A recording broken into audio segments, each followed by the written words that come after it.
Welcome to the I2 podcast. Our passion is to see the influence in everyone lead to impact everywhere. I'm so excited to jump into our episode today. Are you ready? Let's go.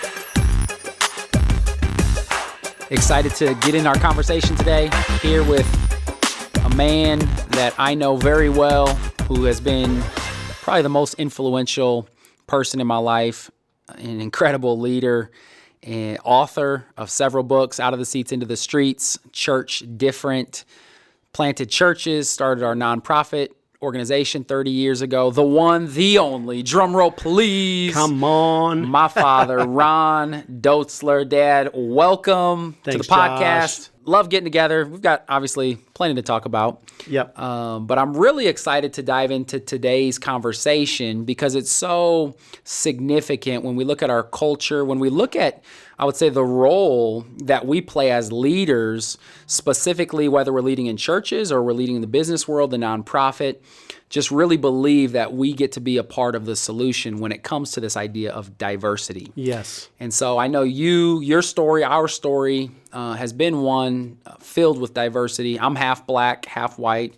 My wife's half Mexican, half Thai. I say our kids are the most beautiful mutts you've ever seen. Come on. So we have firsthand experience with this thing called diversity. But it starts with kind of going back to you and Mom and just really the story that God's been telling through you. Talk to us a little bit. You grew up in rural Iowa. Yep. Population 300, I believe. Yep. Predominantly white. All white. All white. Yep. Black cats. I mean, anything diverse there? Not much diversity, no. Not much diversity. You go off to college. Yeah. You meet Mom, who's African-American from Washington, D.C. I mean, talk about two worlds colliding. Yes, that's exactly right. Obviously, God gave you an eye for diversity from the beginning. You guys kind of start your relationship. You go to Mom's parents. You ask them if you could have her hand in marriage. What happened after that? Right, yeah. I was excited. I thought I'd be a good gentleman calling up the in-laws, to ask if I could have my daughter's hand in marriage. And Mother answered the phone. She's a pretty strong personality. I said, I'd like to marry your daughter. And she said, no. Oh, I know it. I thought, oh my goodness, did she see a picture of me? Or did she know how poor I really was? But so I asked, I said, well, why? And she said 4 simple words: because you are white. wow. Yeah. That's the first time in my whole life anybody ever called me white. Right. But you've been white your whole life. I've been white my whole life. Nobody ever called me white. Wow. Yeah. So long story short, I told my girlfriend at the time, which is now Mom, my wife, and she said, well, it'll be okay once I get to meet you. And so a few months later, spring break, we drove out to Washington, D.C. from the Midwest to meet the in-laws. And there they began to explain to me what it meant to be black in white America. Again, I had never been around anyone who used terminology like black and white. Yeah. And they began to ask me questions like, did you ever sit at the back of the bus? Have you ever drank from certain water fountains or been denied access to things because of the color of your skin? And I mean, I was just, it was so foreign to me that, to be honest, I thought they were complaining. Yeah. I had no perspective to process even what they were saying. And when we talk about diversity, Josh, the reality is most of us have our own experiences that are so unique from others that we don't even have the ability to process it unless we really humble ourselves and intentionally say, I've got to listen to this. Yeah. I've got to hear this. I mean, it's the power of using our influence to impact the world. Yeah.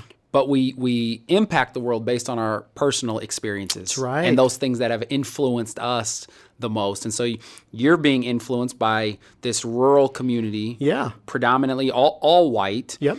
You get exposed to Mom. Obviously, you're in love with her. You want to marry her. You're exposed to her family and all that you're sharing. What was that interaction like? Did you, just receive what they said with open arms and said, wow, I see what you're saying now. You guys have had it very difficult. How can I be a part of the solution? What was you said you had no filter to process it. Yeah. So how did you process what they were saying? Yeah. So because I totally couldn't understand where they're coming from, there were 2 thoughts that went to my mind. number one, they're talking about things that happened 100 years ago. Yeah. That doesn't relate to me. I'm not a part of it. And then secondly, they're just complaining. Right. I mean, get over it. That was 100 years ago, right? So I actually left that first encounter with them thinking that her family were a bunch of complainers. That's how I processed it. Wow. Not healthy. I'm not proud to say that, but that was my reality. Wow. It was so foreign, I could not even process it. But I did process it by rejecting it, by having some response to it that wasn't healthy at all. And to some degree, you felt like it was offensive towards you. Yeah. Because they were mad at the white community, and you yeah. were white. So they were mad at you and the way they were processing it. And they're telling you about all the experiences they've had, from not swimming in the same swimming pool, or sitting at the back of the bus, or having to get transported to different school districts because of their race and color Yeah. and the experiences they had. So they're sharing all these personal experiences, the heartache that they experienced personally. Yeah. But your filter didn't even allow you to hear what they were saying. You automatically just got defensive. And part of it was because they were mad, even specifically towards you. Exactly. Yeah. See, I was the very people they were. You represented. Exactly. Yeah. Who they were mad at, right? So I left with a strong rejection of what I heard. And to be honest, over the next several years with Mom, my wife, African American, I'm white, we would walk into stores. She would say things like, these people are watching me. And so over the next several years, I would say things like, you are so prejudiced. Right. And she'd look at me and said, you're the one that's prejudiced. And we'd have this little tiff. But the reality was, she had experiences, and I could see those experiences coming out in her, and she would explain it. But then when she'd say, you're prejudiced too, I would say, show me how. Right. I was convinced that if you couldn't prove that I was prejudiced, I'm not attached to any of that thing in the past. Right. I am not the problem, right? And so for several years, I was doing my best to continue to remind her, I'm not prejudiced, it's you. You're the one that brings all these things up. I mean, we went to this Orpheum Theater event one night. It was just crazy. We walk in, there are thousands of people in this event. We sit down, and I mean, within seconds, she bumps me and says, Ron, do you realize there's only 5 black people in this whole place? And I look at her and I'm thinking, honey, what are you, like the Black Monitor or something? What is that? Right. She had a sensitivity. Obviously, she had experiences, and she tried to communicate them to me. I'm her husband, and I am not getting it. And so it's years that we are having these kind of conversations, and I'm constantly trying to say, I'm not prejudiced, and I'm constantly recognizing this girl is prejudiced. And I think it's important to note, too, and recognize you were living in the Midwest, in Omaha, Nebraska, Yep. in a population and a community that looked a lot more like you Yep. than like her in the suburbs. You're a chemical engineer. You're part of a church, predominantly white church. So the environments that you were consistently in were environments that reflected you. Yep. And so she would point out what she saw, which was not very many people that looked like her. And for you, it was so normal because you were in those environments all the time. You were like, you felt like she was always pointing out the negative. Yep. And people weren't seeing what maybe she was expressing, and you definitely weren't seeing it. Yeah, I'm married to her. I mean, a lot of people say, well, Ron, I have 2 or 3 black friends. Yeah. I had a black wife. Yes. And I Yes. couldn't see it. So in the course of all of this activity, we had an experience one night. Yeah. So we have our first daughter, Keisha. And I mean, we're excited, and we pull into the driveway, and I'm looking at this little girl, and I'm saying to my wife, honey, what a beautiful little girl. She's going to grow up to be a godly woman. She'll be a missionary somewhere. She'll marry some white guy. My wife interrupted me and says, not my daughter. She's marrying a black guy. I said, you got to be kidding me. And we had this little argument. And all of a sudden, as it got quiet, my wife pointed at me and said, see, I told you were prejudiced. I couldn't deny it. I don't know, where did that come from? Right. So then my wife went on and gave me a little scenario, and she said, you know, Ron, think of this. You're a chemical engineer, and you have to hire a chemical engineer, and he is black or he is white, and they come to you and you interview them. Which one are you going to hire? And I said, I'm going to hire the white guy. I just said it right off the cuff. Wow. She said, well, I'm going to hire the black guy. I said, what? Why are you going to do that? I didn't even understand what I was saying. Right. That's how clueless I was to all of this. Right. And so my wife began to express to me that I had grown up in the white zone. And she said she had grown up in the black zone. And if I was going to hire someone, I would hire the white person. And she said if she was hiring someone, she would hire the black person because that's where we were comfortable. And all of a sudden, as she was communicating this, she then went on to say, you realize that our prejudices come from our preferences. Yep. That each one of us has preferences that lead us to our prejudices. I think that's so huge because, if you were to ask most people, just like Mom used to say to you, are you prejudiced? Yeah. You said no. No. I mean, there's no way you could be prejudiced if you're married to an African-American woman. Right. But what you didn't understand, which is what she saw, was that you did have preferences. Mm-hmm. And those preferences produce the prejudice in us, whether we like it or not. And so none of us are, I'm not going to say none of us, but most of us aren't prejudiced on purpose. Right. But most of us do have preferences. And those preferences are a result of our worldview. Those preferences are a result of the experiences we've had growing up, what we've been exposed to. And so you got to this place where you started to recognize, man, there's something in me that definitely leans in a certain direction, which started to open your eyes up. So you're living in what I would say suburbia in a predominantly white culture. You move to the inner city, a predominantly African-American culture. So you personally move from being a part of the majority to now moving into this community and really being viewed as a minority with a lot of the people you were working with in the community where you were in.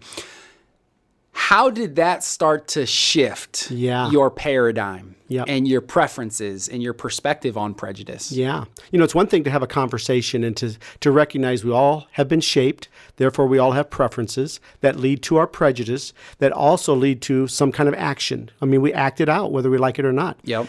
But it's another thing now. So that's like having, I've got 2 or 3 relationships of diversity, right? And we have some conversations. So I think I've arrived. Well, then we move into North Omaha. And I am the minority. Yep. And oh my goodness. I remember going to my first meeting. I'm with a bunch of pastors. And I'm thinking, those pastors are going to love me. And because, hey, they got some more reinforcements coming in to help them in a community. And I go to this meeting, about 40 pastors. I'm the only white pastor. And I have an event that's coming up. And so I wanted to share something about it. And this is how I got introduced. Well, as you can see, we got another white guy in our community coming in to do the same old white thing that they've been trying to do for years.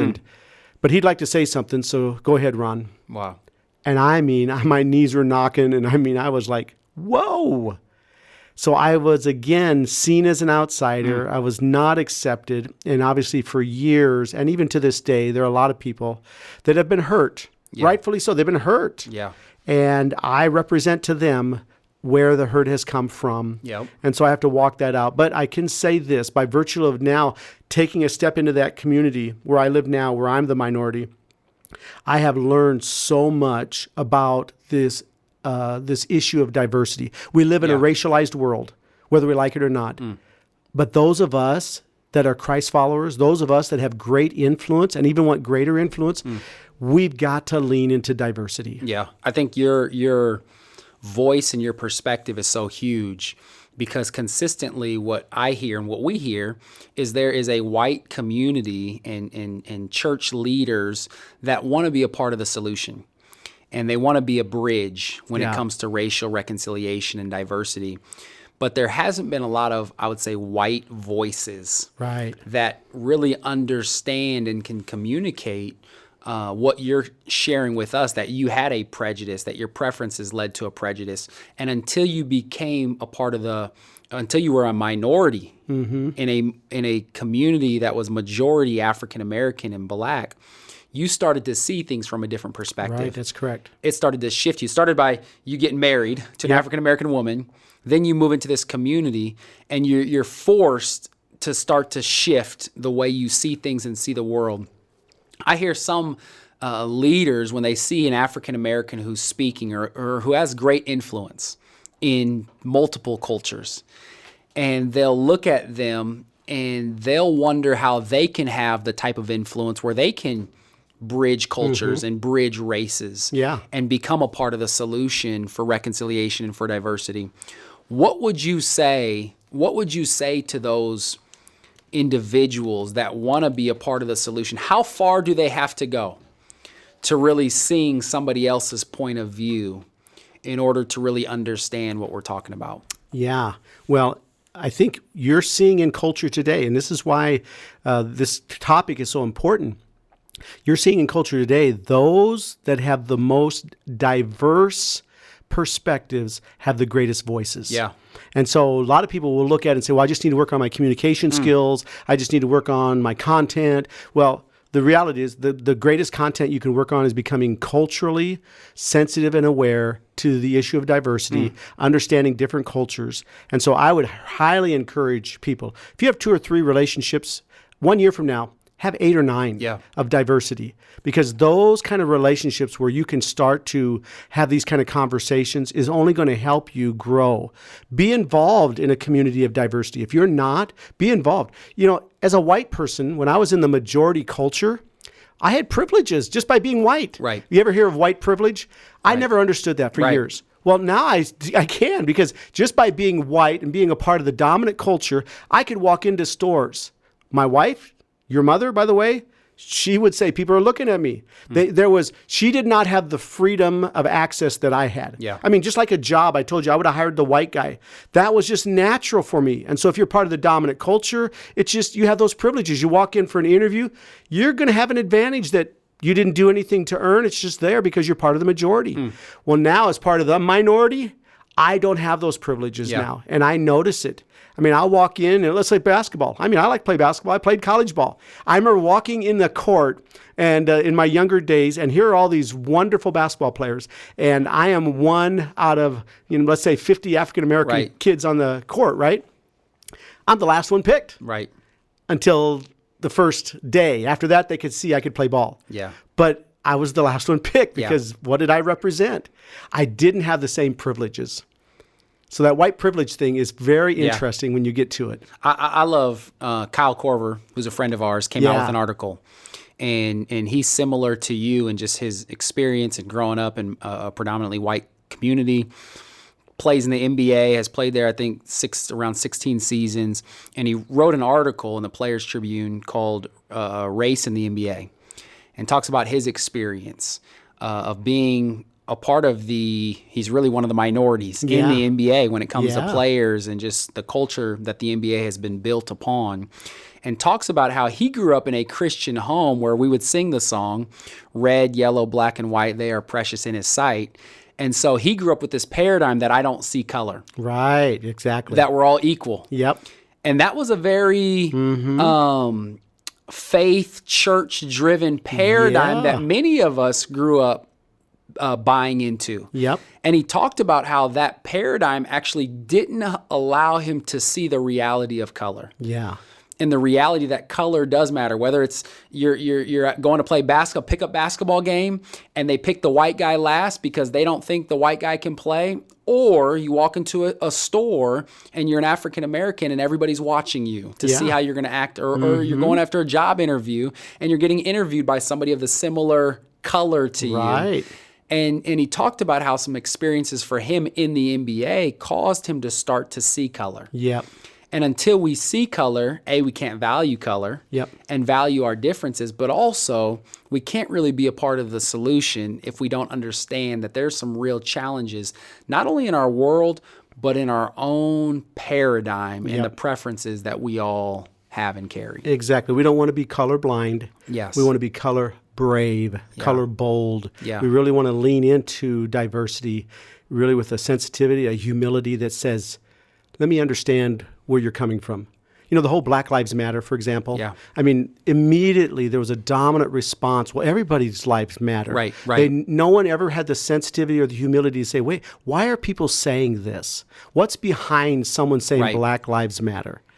And if we take the time to start to listen more, what is it? We have 2 ears and 1 mouth. Yeah. If we take twice as much time to listen, I'm telling you what, when it comes to diversity, we can learn so much, and our own voice and our own influence can greatly increase. Yeah, and even for me as a mixed kid, black and white, it's so easy for me to get caught up into either being cynical or this idea of staying curious. I mean, I look at the scriptures, and I think just as Christians, this is the call of our lives. When Jesus says the greatest commandment is to love God and to love your neighbor as you love yourself. Yourself was actually this idea of people who looked like you. It was the culture that they were in. Your neighbor in the story Jesus tells was of a Jew helping and loving on a Samaritan. Yeah. It was somebody who looked different than you. Right. And so if anybody's called to be a bridge of reconciliation, to be a part of the solution when it comes to this area of diversity, Yes. it's us as Christ followers.